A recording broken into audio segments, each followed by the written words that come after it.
Hey everyone, welcome back to the channel and welcome once again to beautiful sunny Ireland.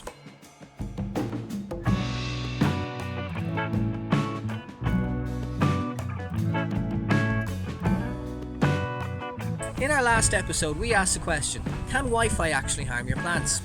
And we set up a test to do that. Now it's 7 days later and the results are in. I gotta say, this one surprised me quite a bit.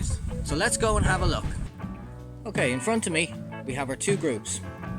We have the Wi-Fi group here to my left and we have the control group here to my right, which were nowhere near the Wi-Fi. Whether you can or can't see it on camera, there were big differences between them, mostly at the germination stage. Some of our Wi-Fi group seeds didn't germinate at all, whereas all of our control group seeds did germinate. There are slight size differences and rate of growth differences between both groups, with the control group doing better than the Wi-Fi group.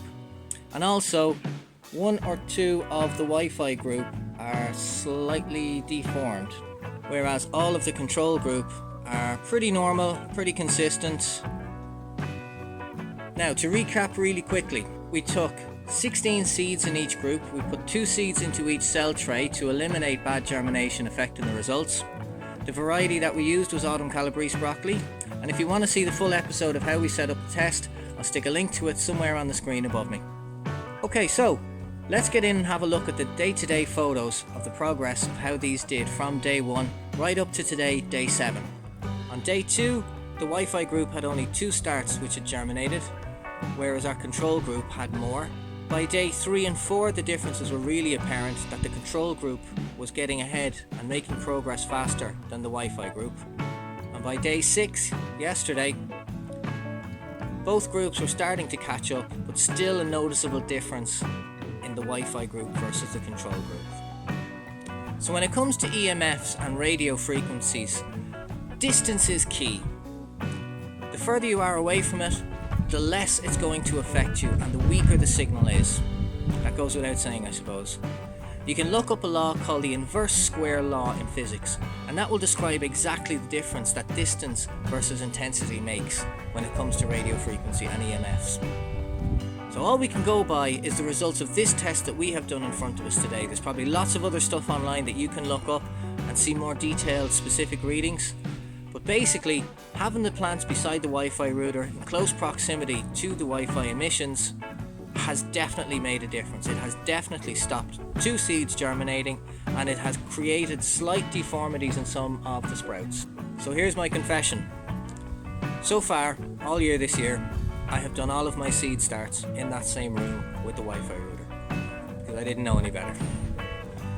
I lost lots of seeds and I put it down to just bad seeds or, bad conditions or something, me doing something wrong. I will never be using that room again.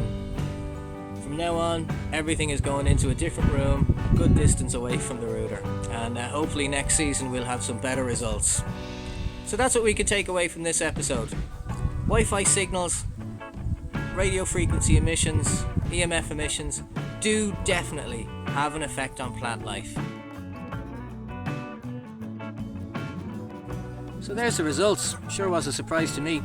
Now I want to have a quick word with you about what we've got coming up on the channel here over the next few weeks. See, all summer long we've been focused on garden related topics because that's kind of where the action has been. But we're switching that focus now and we've got some really cool stuff going on. The solar array that you see behind me is getting fitted with a giant bearing, allowing it to rotate and improve its daylight hours efficiency. The solar gate project is also well underway. We're just waiting on a few more parts for the motorization kit to arrive from the Netherlands, and they should be with us soon so we can finish that off too. The 2 budget polytunnels that we've got down in the kitchen garden, well, their covers are getting replaced with polycarbonate sheeting, and we have the sheeting here already. So that's going to allow us to grow throughout the winter and make the tunnels tough enough to take the winter storms. The chickens are getting an upgrade. We're building a new chicken coop out of pallet timber, which is going to be bigger and better and more comfier for them and give them some nice digs to stay out the winter in. And finally, our wind turbine is also going to have some repairs and upgrades done to it.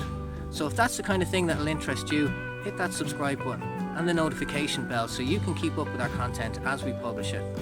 And I'll catch you in the next one. Take care. Thanks very much for watching.